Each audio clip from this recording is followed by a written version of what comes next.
Hello friends, welcome to Tamil Food Masala. இன்னைக்கு நம்ம வீடியோல இட்லி மாவை வச்சு நம்ம ரெண்டு ரெசிபி செய்ய போறோம். ஃபர்ஸ்ட் நம்ம இட்லி மாவுல தேன் மிட்டாய் எப்படி செய்யறதுன்னு பார்க்கலாம் வாங்க. ஒரு பாத்திரத்துல 2 கரண்டி மாவு நான் வந்து சேர்த்துக்கிறேன். கொஞ்சம் மாவு தான் நான் எடுத்துர்க்கேன். இத வச்சு நம்ம தேன் மிட்டாய் செய்யலாம். சோடா உப்பு கொஞ்சம் சேர்த்துக்கிறேன். உப்பு லைட்டா சேர்த்துக்கிறேன். ஒரு ஸ்பூன் அளவுக்கு தண்ணி எடுத்து அந்த தண்ணியில ஃபுட் கலர் கொஞ்சம் ஆட் பண்ணியிருக்கேன். கடையில் விற்கிற மாதிரி நல்லா ஆரஞ்சு இல்லை ரெட் கலரில் நமக்கு தேன் மிட்டாய் வரணும்னா நம்ம கொஞ்சம் ஃபுட் கலர் சேர்த்துக்கலாம். இது எல்லாத்தையும் சேர்த்து நல்லா மிக்ஸ் பண்ணி விட்டுக்கிறேன். இட்லி மாவு வந்து நல்லா கெட்டியாக இருக்கணும், தண்ணியாக இருக்கக்கூடாது. நல்லா கெட்டி பதத்தில் இருந்தால் தான் தேன் மிட்டாய் செய்கிறதுக்கு கரெக்டாக இருக்கும். நல்லா ஒரு 2 நிமிஷமாவது நம்ம நல்லா மிக்ஸ் பண்ணணும். பாருங்கள், நல்லா மிக்ஸ் பண்ணிட்டேன். நம்ம கையில் எடுத்து ரவுண்டாக விடுறதுக்கு கரெக்டாக இருக்குது பதம். ஸ்பூன்லேயே நம்ம எடுத்து விடலாம், இந்த பதம் கரெக்டாக இருக்கும். மாவு வந்து நல்லா மிக்ஸ் பண்ணி வச்சுடுங்க. இப்போ வந்து ஃபஸ்ட்டு சக்கரை பாகு ரெடி பண்ணிவிட்டு அதுக்கப்புறமா எண்ணெயில் போட்டு தேன் மிட்டாய் பொரிச்சு எடுத்துக்கலாம். சக்கரையோட அளவு பார்த்தீங்கன்னா ஒரு 150 கிராம் சக்கரை இருக்கும். இப்போ நான் ஒரு பாத்திரத்தில் சேர்த்துக்கிறேன்.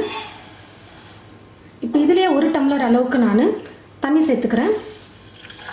சர்க்கரை நல்லா கரைஞ்சி நல்லா பிசு பிசுன்னு கையில் ஒட்டணும் நம்ம எடுத்தோம்னா அந்த அளவுக்கு பாகு ரெடி பண்ணால் போதும். ஒரு கம்பி பத அளவுக்கு வரணும்னுலாம் இல்லை.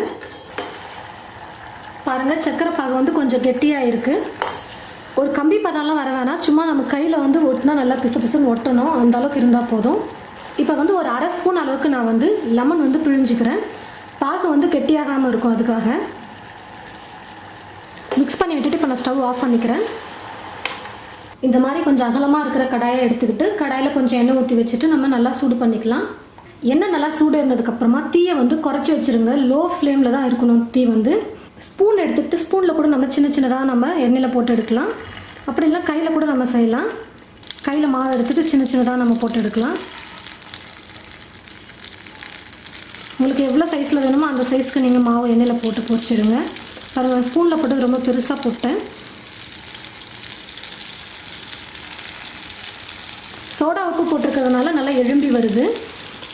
தீ வந்து கம்மியிலே வச்சுட்டு நீங்கள் குக் பண்ணணும், இல்லைனா மேலே சீக்கிரம் கலர் வந்துடும், உள்ளே வந்து வெந்திருக்காது. அப்படியே லைட்டாக திருப்பி போட்டுக்கலாம். ஸ்பூனில் விட நம்ம கையில் எடுத்து விட்டோம்னாலே நல்லா கரெக்டாக பர்ஃபெக்டாக வரும். நமக்கு ஃபுட் கலர் வந்து நமக்கு கடையில் இருக்கிற மாதிரி நமக்கு கலர் வேணுன்றதுனால நம்ம ஆட் பண்ணியிருக்கோம். உங்களுக்கு ஃபுட் கலர் வேணானாலும் நீங்கள் ஆட் பண்ணாமல் அப்படியே செய்யலாம். நான் எடுத்துக்கிறேன், உள்ளே நல்லா வெந்திருக்கும். இப்போது பாருங்கள், எவ்வளோ நல்லா குண்டு குண்டாக சூப்பராக வந்திருக்கு. எண்ணெயிலேருந்து சூடாக எடுத்ததுமே நம்ம பாகில் போட்டுடணும். ஒரு 2லேருந்து 3 நிமிஷம் நம்ம நல்லா சக்கரை பாகில் ஊற வச்சு எடுத்துக்கலாம். இதே போல் எடுத்துருக்கிற எல்லா மாவையுமே நம்ம எண்ணெயில் போட்டு பொரித்து எடுத்துகிட்டு சக்கரை பாகில் போட்டு நல்லா ஊற வச்சு எடுத்துக்கலாம். நல்லா ஒரு 3 நிமிஷத்துக்கு ஊற வச்சுக்கிட்டதுக்கப்புறமா நான் எடுத்துடுறேன். பாருங்கள், ஜீராவிலேருந்து எடுத்துகிட்டு இது போல் தள்ளி தள்ளி நம்ம ஒரு பிளேட்டில் எடுத்து வச்சிட்டோம்னா நல்லா ஃபுல்லாக மேலே வந்து கொஞ்சம் ட்ரை ஆகிடும், உள்ளே வந்து நல்லா ஜூஸியாக இருக்கும். தேன் மிட்டாய் பாருங்கள், இட்லி மாவில் ரொம்ப சூப்பராக டேஸ்ட்டாக ரெடி பண்ணிட்டோம். ரொம்பவே டேஸ்ட்டாக இருக்கும், ட்ரை பண்ணி பாருங்கள். இப்போ இந்த தேன் மிட்டாயை நம்ம ஒரு பாக்ஸில் போட்டு ஸ்டோர் பண்ணி வச்சுக்கிட்டோம்னா அப்பப்போ சாப்பிட்றதுக்கு ரொம்பவே சூப்பராக இருக்கும்.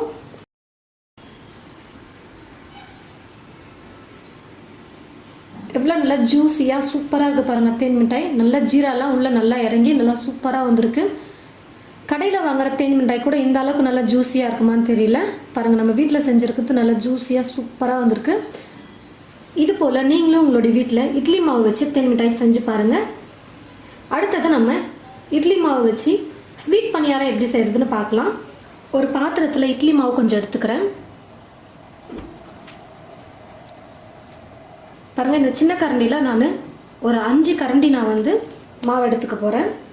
ஒரு பாத்திரத்தில் கொஞ்சம் வெல்லம் சேர்த்துக்கிறேன். நான் நமக்கு இனிப்பு எவ்வளோ தேவையோ அந்த அளவுக்கு நம்ம சேர்த்துக்கலாம். தண்ணி வந்து கொஞ்சமாக சேர்த்துக்கிறேன். வெள்ளத்தில் தூசெல்லாம் இருக்கும், அதனால் வெள்ளத்தை கரையை வச்சு நம்ம வடிகட்டணும். அதுக்காக கொஞ்சமாக தண்ணி சேர்த்தா போதும். நல்லா கரையை வச்சுட்டு நம்ம வடிகட்டிக்கலாம். இப்போ இது கூடவே ஒரு சிட்டிகை அளவுக்கு நான் உப்பு சேர்த்துக்கிறேன். ஒரு சிட்டிகை அளவுக்கு சோடா உப்பு, ஏலக்காய் தூள் கொஞ்சம் சேர்த்துக்கிறேன். இப்போ இது எல்லாத்தையும் சேர்த்து நல்லா மிக்ஸ் பண்ணி விட்டுக்கிறேன்.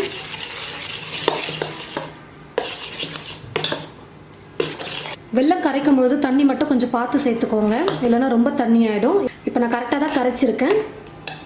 பாருங்கள், இந்த அளவுக்கு சின்னதாக இருக்கிற தேங்காய் ஒரு 1/2 மூடி தேங்காய் எடுத்து துருவி எடுத்து வச்சுருக்கேன். இப்போ இந்த தேங்காய் துருவில் சேர்த்துக்கிறேன். இதையும் சேர்த்து நல்லா மிக்ஸ் பண்ணி விட்டுக்கிறேன். தேங்காய் நிறையா சேர்த்தோம்னா நல்லா டேஸ்ட்டாக இருக்கும் சாப்பிட்றதுக்கு.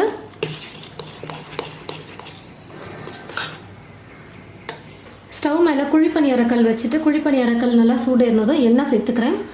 நெய் பிடிச்சிருந்தா நீங்கள் நெய் கூட சேர்த்துக்கலாம். நான் வந்து எண்ணெய் தான் இப்போ சேர்க்க போகிறேன். எண்ணெய் சேர்த்ததுக்கப்புறமா ஒவ்வொரு குழியிலையும் நம்ம எடுத்து வச்சுருக்கிற மாவு ஊற்றிக்கலாம்.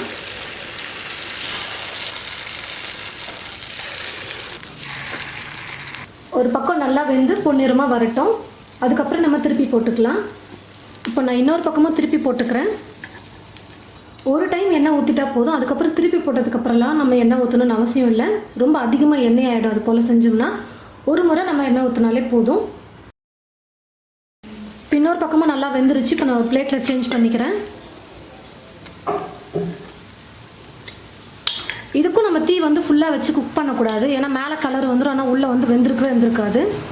தீ வந்து நல்லா மீடியம் ஃப்ளேமில் வச்சுட்டு நம்ம குக் பண்ணோம்னா தான் கரெக்டாக உள்ளேயும் நல்லா வெந்திருக்கும், மேலேயும் நல்லா கரெக்டாக கலர் வந்திருக்கும். பாருங்கள் ஃப்ரெண்ட்ஸ், இட்லி மாவு வச்சு நம்ம ஸ்வீட் பணியாரம் செஞ்சுட்டோம். ரொம்பவே நல்லா சாஃப்டாக சூப்பராக ஸ்வீட்டாக வந்திருக்கு. பாருங்கள், ரொம்ப சாஃப்டாக இருக்குது. இட்லி மாவில் செஞ்சுருக்கிறதுனால ஏலக்காய் தூள் போட்டிருக்கிறதுனால ஏலக்காயோட மனம் எல்லாம் நல்லா சூப்பராக இருக்குது. தேங்காயும் நம்ம சேர்த்துருக்கோம், அதனால் ரொம்ப டேஸ்ட்டாக இருக்கும். இது போல் ட்ரை பண்ணி பாருங்கள். இட்லி மாவு மட்டும் வீட்டில் இருந்ததுன்னா போதும், நம்ம சூப்பராக ஸ்வீட் பணியாரம் ரெடி பண்ணிடலாம். இது போல் நீங்களும் உங்களுடைய வீட்டில் இட்லி மாவு வச்சு தேன் மிட்டாய், இனிப்பு குழி பணியாரம் ரெண்டையும் செஞ்சு பாருங்கள். செஞ்சு பார்த்துட்டு எப்படி இருக்குன்னு மறக்காமல் கமெண்ட் பாக்ஸில் வந்து கமெண்ட் பண்ணுங்கள். இந்த ரெசிபி உங்களுக்கு பிடிச்சிருந்ததுன்னா மற்றவங்களுக்கும் ஷேர் பண்ணுங்கள். தேங்க்யூ.